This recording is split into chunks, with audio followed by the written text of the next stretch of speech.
Hello, ladies and gentlemen, and welcome to the Discriminating Gamer. Cody, do you have any good chemistry jokes? I do, but I'm afraid I wouldn't get a reaction. Ladies and gentlemen, today we're going to go ahead and take a look at Red Dust Rebellion from GMT Games.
In Red Dust Rebellion from GMT Games, 1 to 4 players take on the roles of various factions in the midst of a rebellion on the planet Mars.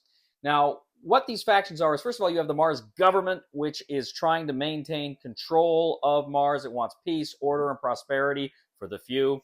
You've also got the corporations, who are kind of working with the government because they need to create stability in order to maximize their profits. Then you've also got the Red Dust Movement. This is a rebellion on Mars. These are the workers who want a more equitable and just system for all Martians. And then, of course, you have the Church of the Reclaimer that rejects the government, the corporations, and the rebellion because it's like an extremist environmentalist group on Mars, and they don't want Mars to adapt to them. They want them to adapt to Mars. There's also a 5th faction called the Earth Government. Now, the Earth Government is not played by any one player, but rather it can shift back and forth between the Mars government and the corporations, depending on the confidence on Earth in either of those factions. So at different times, they will have the opportunity to play that faction as well. So this is not terribly dissimilar from other coin games. You have an eligibility track, which essentially says which factions can go. All 4 factions are eligible at the beginning of the game, and then when you draw a card, the card is going to say turn order. Now, the first player can decide if they want to take an operation and a special action, or just a limited operation, or if they want to actually play the event card. Now, that's going to determine what the next player can do, because they can only select the next thing on the track. Of course, they can always pass and gain resources. Now, once these 2 factions have gone, they go to ineligible, and then the next turn, it's only the 2 eligible factions that will have the opportunity to take actions or play event cards. Now, I'm not going to get into the weeds of this game. There's other resources out there for that. But if I did, we'd be here for several hours discussing all of the various nuances and little rules in this game. But suffice it to say, you have, of course, the government has its blue troops, its blue cubes, which are its troops. It's also got bases it can put out in desert locations. You have the Red Dust Rebellion, which they've got their rebels, which are face down until activated, in which case they go face up. They've also got bases, which can be turned face up to make them harder to get rid of. You've got the corporation. It too has bases that are going to be used to try to terraform Mars if they're flipped up. They have regular troops, security officers, which are cubes, and they also have special operations cylinders, which they can also turn up to do special actions. You have the Church of the Reclaimer. It too has the bases that it can flip up for its own purposes, and it too has rebels that, of course, can be activated by flipping them up as well. Now, on a player's turn, again, if they do a full action, they can select spaces around the board in which to conduct actions, which usually cost resources. And then, of course, if they have a special ability, they can go ahead and do that as well. And there are different ones that are unique to each faction. So again, I'm not going to get into what each of those abilities are, but just know there's a lot of different things and a lot of choices you can make on your turn with those actions. Now, one thing that's interesting and new here is the Church of the Reclaimer. The Church of the Reclaimer does not take actions as normal, rather it doesn't spend resources as normal. Instead, it has its asset cards. Now, these asset cards can be played. There's a number on them, and they can play the number for to spend resources, essentially. But they can also play special events from the asset cards as well that will benefit them. The rebellion movement also has campaign cards. So these campaign cards, what they do is before the next dust storm comes up, they can play these, and this usually makes things a little safer for them at the expense of the other factions. Now, one other aspect of this game is you have the track of Earth confidence in the government and the corporations. Depending on how high or how low that is going to determine who controls Earth, the government, the Mars government, or the Earth faction. Different game effects will flip the token to either its positive or negative side, and then when you resolve certain, I think it's the Aldrin cycle. Flashpoint. At the flashpoint, thank you. When you resolve the flashpoint, you actually will move it up or down. Now that's interesting too, the flashpoint. Certain cards have a flashpoint number. You're going to be moving a token along the flashpoint track. At the end of every flashpoint track, you have a flashpoint in which you're going to be doing a number of different things on the board. Now, the Aldrin cycle kicks in during the flashpoint where you're actually going to be moving units from Earth to transit to Phobos, the moon of Mars, and you can move them in other ways as well. There's also going to be supply tokens which can benefit the Earth, increases their resources. You can have satellites come, which can allow the government and the corporations to do special actions on the board. You're also going to be resolving the sand storms that are going to be kicking up around the board. Essentially, the church faction will roll dice, which will determine exactly where approaching storms will come. Approaching storms will turn to raging storms, and that will limit the kinds of things you can do in that area. Now, throughout the board, you have population. These are the green spaces on the board. But population can also increase. Usually, the corporations and the government want to increase populations in zones they control, places with the most troops they have, most control they have. And they can put down increase in population. But these population centers can be damaged, causing a displaced population, which usually is good for the rebels, but things are always shifting around in this game. Now, part of that, too, is support. Critically, the rebels are trying to deny support to the government. Now, you have active opposition, which counts as 2 for the rebels, or passive opposition, which counts as 1 for the rebels. Then there's neutral. This is where the Church of the Reclaimer wants to be. They like to have all of these spaces neither supporting the rebels nor supporting the government. Now, the government wants support. For every passive support, it gives them 1 point. For every active support, it gives them 2 points. So the goal of the Mars government is to get to the number 34, which is combined Earth confidence level and the number of support points they have. If those combined equal 34, Mars government wins.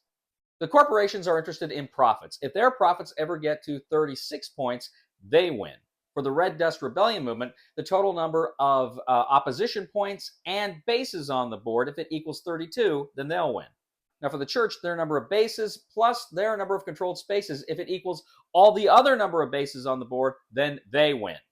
Victory doesn't come immediately, however, because as you're playing through the cards, eventually you're going to encounter the storm cards. There are 3 storm cards in the deck, and during the storm rounds, you're going to go ahead and do a lot of housekeeping. Now, if at that point one of the players has reached their victory condition, they will win. However, at the end of the 3rd storm card, whoever is closest to their victory condition wins.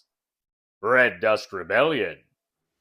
We'll get back to the review in just a moment. I want to take a minute to ask you to check out my other channel, that is Cody Carlson, PhD, where we talk about history, books on history, military history. I even post some of my lectures for my classes on there. Please check that out. Please subscribe to that channel. And now, back to the review. Okay, so that's, again, a very brief overview of the game. There is a ton more going on in this game. This is a rules heavy game. Now, I have to tell you, this is one, I had not played any coin games, a year or 2 ago. I had not played any coin games. And I'd always wanted to. And of course, I'm a professional historian. I love the historical titles. But when I saw they were making this science fiction version on Mars, I don't know. I just thought maybe it's time I get into coin, because this, to me, looked freaking awesome. I was so excited to play this game. And then over the course of about the last year, we started getting into coin. We played British Way was the first one. We played some coin adjacent, Vijaya Nagara, A Guest of Robin Hood, Jest of Robin Hood. And then recently we played Cuba Libre. And we really enjoyed all of them, right? All of them. We really had a lot of fun with all of these games. And then finally, we sat down to play Red Dust Rebellion. Ray, what are your thoughts on Red Dust Rebellion? Wow. I don't even know I can sum up my thoughts. There is so much going on in this game that it's this is hands down by far the heaviest coin game that we have played to date.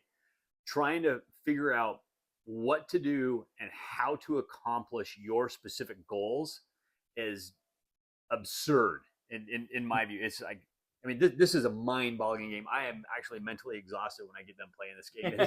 It is so heavy. But saying all that, this game is phenomenal.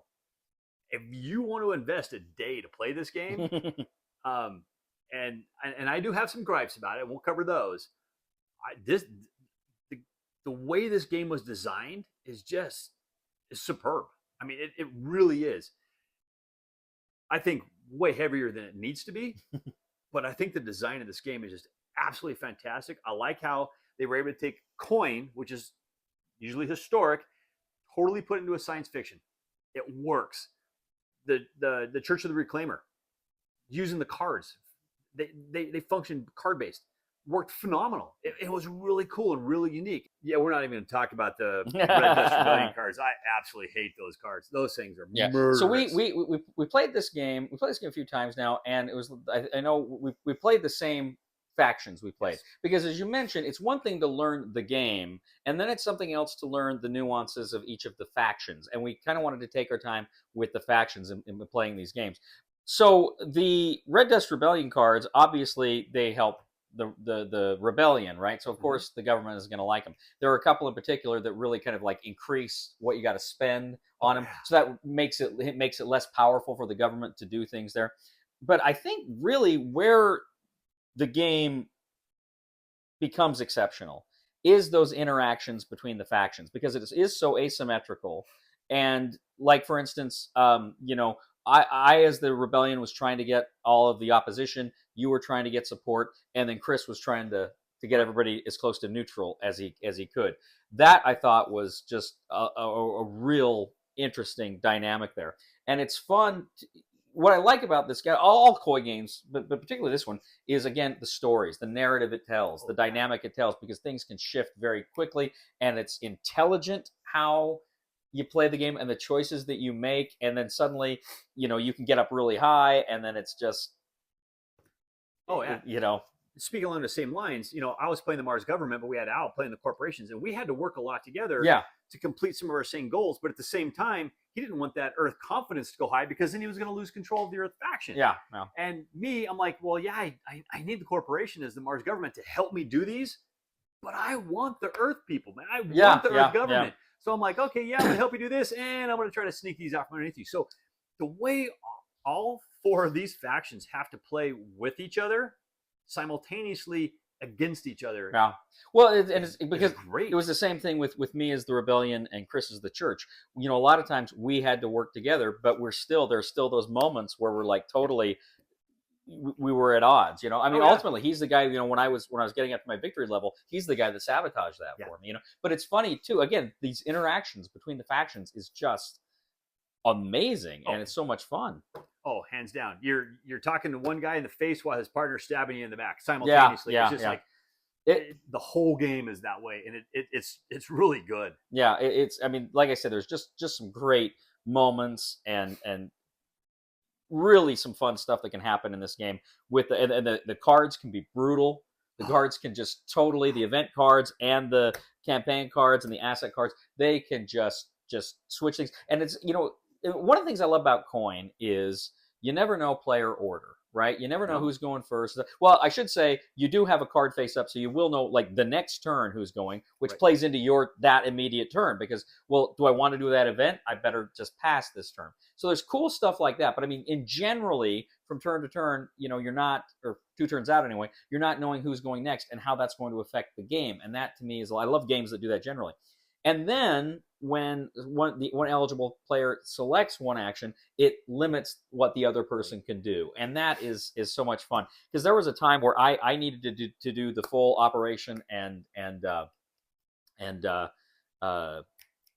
special activity. And Al went first, and Al, I was just praying he was going to do. I wanted him to do the op. I can't remember what it was. I wanted him to do something, and he was going back and forth, back and forth. Finally, he chose, and he chose the one that so that I could do what I needed to do.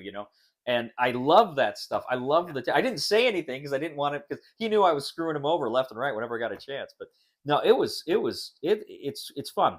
Now, having said how much we enjoy the interactions and the gameplay, let's talk about some of our problems. Now, as you mentioned, it's a little more complicated than it needs to be. And I'll be blunt. The Flashpoint rounds, it seemed like they came more often than I wanted. And it seemed like the game's moving, and then it was just like slammed on the brakes, right, with the Flashpoint rounds. Yes. So the first game we played, the Flashpoint rounds didn't come up nearly as much. Yeah. But that last one we played, I think we had probably 3 flashpoints show up in 6 different rounds because all of the flashpoint cards were coming up as like we had a lot of 3s, 4s, 3s, 4s. Yeah. So every other round we were constantly doing flashpoints. And the flashpoints, I mean, you kind of understand them after a while, but they still take that time. You got to go through the checklist. Drop that momentum. I mean, the game's going, the game's flowing, and then nope, stop. We got to do the flashpoint. Yeah. And it totally disrupts everything. It changes everything. And then whoever's turn it was, they were like, "Oh, this is what I'm going to do." Oh no, flashpoint. Never mind. Yeah. But that needed to be a longer track, I think. But to be fair, it's along the same lines of the next card coming up, if the flashpoint's going to happen. Yeah. So the AP, because of the flashpoints, just gets so much longer. Yeah. Because it disrupts the game so much. I agree. So that was something I was not wild about, and I think probably our biggest criticism of the game overall is it's just too long. It's just too long for what it does. Now, it's a great game, but you're going to be at it several hours. If they found a way for this to play, 3 hours or less, hard 3 hours less. And to be fair, a lot of us, even in all the games we played, were looking up rules and stuff like that. Right. But I don't know how you get around that, even if you know the game well, And so 3 hours or less. If I could count on this game in 3 hours or less, I would love it a lot more, I think. But it's just too long the way it is. No, I agree 100%. And I think a lot of that has to do with the event deck. Because there's 3 Dust Storm cards that are going to come in this. And this was the last game we played. You basically were at the point where you were going to win the game. And I think we played 5 more rounds, easy. And you're like, oh my gosh. Yeah, every time I kept drawing the cards, come on. But you got a 39 card deck with 3 Dust Storm cards in it. And the top cards in the top 12. Well, it's usually cards 7 through 12. Yeah. The bottom one is in the bottom 6 cards, and somewhere in the middle there, you got that other one. Right. And so in that game, we got our first Dust Storm card relatively fast. It was like our 7th card, 7th or 8th card. It's pretty quick. And then the second Dust Storm card was it was almost to the bottom level it could be. So that is translating to hours of game. It was. So it was just way too many rounds between those Dust Storm cards. Yeah. They needed to be a little tighter, a little more evenly distributed. Yeah. I believe because it did. The game got to the point, and I love this game, but the game got to the point where it's like we're going through the motions of the game just to get through the round because, okay, well, I'm to the point where I think I can win, and now I got to do is figure out how can I hold it off, but how much longer do I got to hold it off? And it just kept going and going and going and going. And this is one of my problems, I think, with a lot of games generally is you can play a great game, but if it kind of wears out its welcome, if it stays longer than the fun it generates, it's a negative. And this one, unfortunately, those last rounds we're playing were kind of like, okay. So that's a pretty big negative. And another negative, I think you'd agree, is some of the rules are pretty darn ambiguous. And we were trying to interpret rules because we would read them one way and someone else would read them another way, and they both look acceptable. There were times where in the rule book I felt like a comma, a separation of the clause, or something like that would have done wonders. But I felt like the game certainly had rules that just didn't. They were too ambiguous. That was another big problem I had with the game. Yeah, there was a couple examples that actually had the exact scenario we needed in it. Yeah. That explained it. And Yeah. we're like, oh, okay. And that's how we determined that, oh, you kind of, this sentence, no commas, no nothing, but Yeah. this sentence can mean But this or this. but then there were other things too that didn't have the examples that we're still stumbling over. Yeah, You know, this still so that makes sense. It was, no, I agree 100%. yeah. So that was yeah, but it just and stuff that was counterintuitive, even to a coin game. It seemed like we rubbed up against like that one action that Chris had, where you would have to flip it to activate, but it said, "Oh, you can do it if it's active," or it just said Right. the way we read it. It was again, Right. it could have gone either way. So stuff like that happened. Okay, so I think we're in agreement. It's maybe would you agree with me if I said this is a flawed masterpiece? Yeah, Yeah, you think that's fair? I would agree. Okay. No, I do want to point out this is by Jay Carmichael. He does the 3-minute reviews. I think he's from New Zealand. Don't shoot me if I'm wrong. But he does a lot of great. I really enjoy his channel. I really enjoy the content he puts out. And I had mentioned in one of my videos I was looking forward to this game, and he commented, "Oh, that's him." So I think that's pretty exciting that he was able to turn his passion of reviewing and develop this great game. But again, I think there are some. It just felt like it could have been a little tighter, and it's sad because it's so much fun. I'll tell you right now, it's a blast. It's a great game. There's a pretty high learning curve, like I say, not just for the rules, but for each of the factions, the nuances of each faction there. But let me ask you a question. All in, with everything we've been talking about, is this a game you would purchase? That's a hard question for me because I love this game. Yeah. So say I went to a con. Yeah. And BGG con, whatever it was. I went to a con. I played this game, and after playing this game a couple times, if I knew someone that had this game, I wouldn't purchase this game. Yeah. I would just want to play theirs. If I didn't know anybody that had this game, that's when I would purchase it. This is a game I want to get out and I want to play, but I need to fix it. Yeah. I need to find a way to cut it down. I need Well, to find a way to I'm shorten the game. hoping, But otherwise, yes. maybe they'll come up with scenarios or something. Yeah. A way that you could just play like a smaller Yeah. game in a smaller amount of time. But Well, and and the other thing is on this too. It's still a really new game. yeah, I'm really waiting to see, and I want to get others' opinions, and I'm looking forward to seeing what others say about his game. I know this game is getting really good reviews. Mm-hmm. A lot of people are loving it. It's got its pros and cons. Like as you said, to me, I agree. It's a flawed masterpiece. This is a phenomenal game that just has issues that keep me from playing it as much as I want to play it. how would you rank this one with the other coin games we played? We haven't played many, but how would you rank it with the other coin games we played? So it's okay. I've thought about this a lot too. Rating wise, and how I would rank this game based on the design, based on what the game does, based on the way the factions interact with each other. I put this second to Cuba Libre. No. Is where I put it. As far as me playing this game, I would rather play some other coin games first. Well, because of the length, right? And Because of the length and because of some of the other issues and stuff like that.